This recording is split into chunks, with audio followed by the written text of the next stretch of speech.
You ever have someone try to destroy you in front of an entire community, cameras rolling, while you just stand there, letting them hang themselves with their own words? Yeah, that happened to me.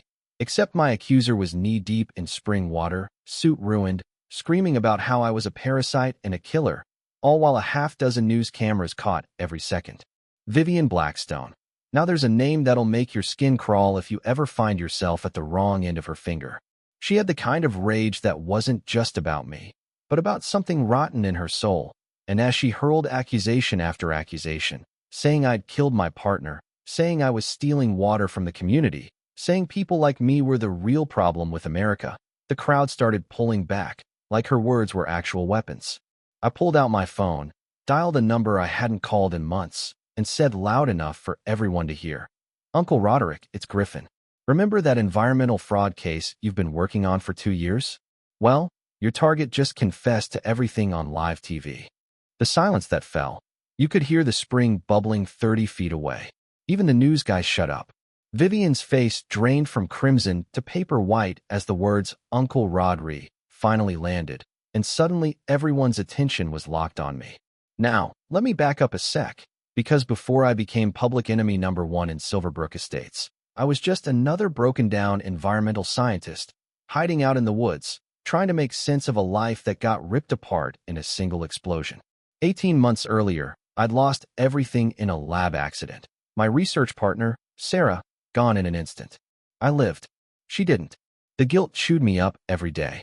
Insurance paid out enough to disappear, but every dollar felt like a curse. My therapist, Dr. Hartwell, told me about this billionaire, Theodore Vancourt, who left a 47-acre property to someone like me, someone who'd lost big, who needed a place to heal, and who cared about protecting nature. There was a catch. I had to stay 2 years, prove the spring system was worth preserving, and keep it out of the hands of developers. The place? Magic.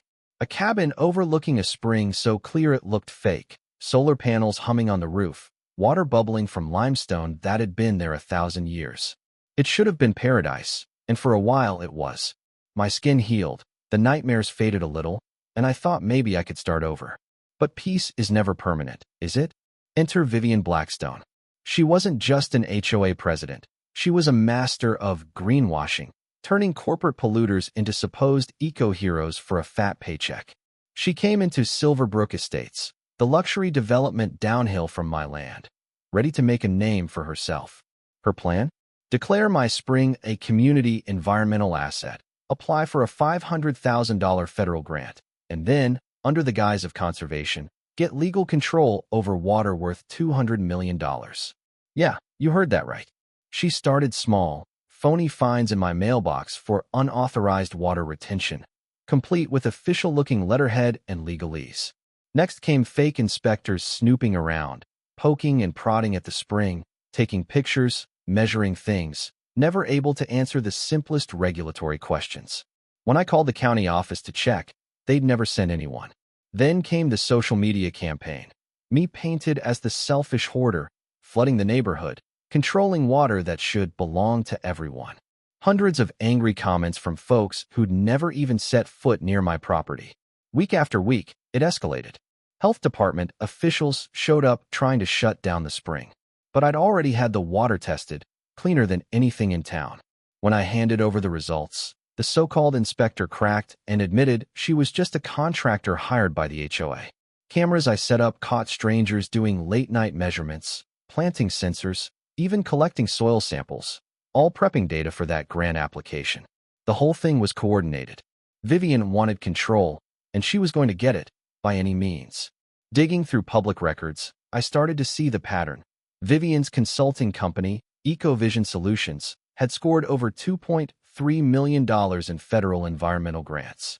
Every time, it was the same. Flashy proposals, big promises, almost no actual work, but plenty of money funneled into consulting fees for her friends and shell companies. The Pine Valley Stream Restoration? 800 grand, most of it vanished. The Highland Creek Project? Same deal. This Silverbrook Springs Conservation Project was her boldest yet, $500,000 in federal money riding on one detail. She needed my property. Here's the twist. Vivian didn't realize my uncle, Roderick Thornfield, county commissioner and head of the state's environmental fraud task force, was already 2 years deep into building a case against her kind. The spring wasn't even listed on official county maps. It had been hidden for 40 years by Theodore. When Vivian tried to claim federal authority over a resource that didn't exist, it triggered federal interest fast. Meanwhile, my therapist, Dr. Hartwell, had been feeding little breadcrumbs to Uncle Roderick about the suspicious activity around the spring, requests for my background, calls from fake environmental groups, the works. The pressure cooker reached a boil when I found out construction on luxury homes was already scheduled, investor money lined up, but everything depended on Vivian securing my water rights. No spring, no million-dollar lots, no big investor payday. So, what would you do if someone tried to steal your property using federal money?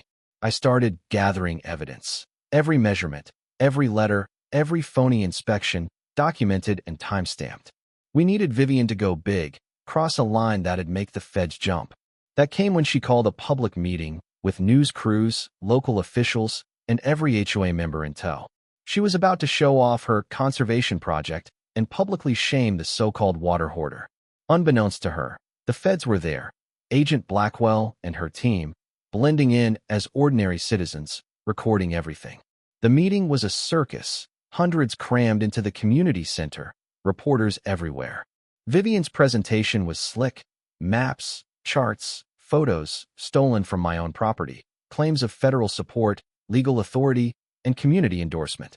She lied about everything: property ownership, community votes, environmental needs. The crowd ate it up at first.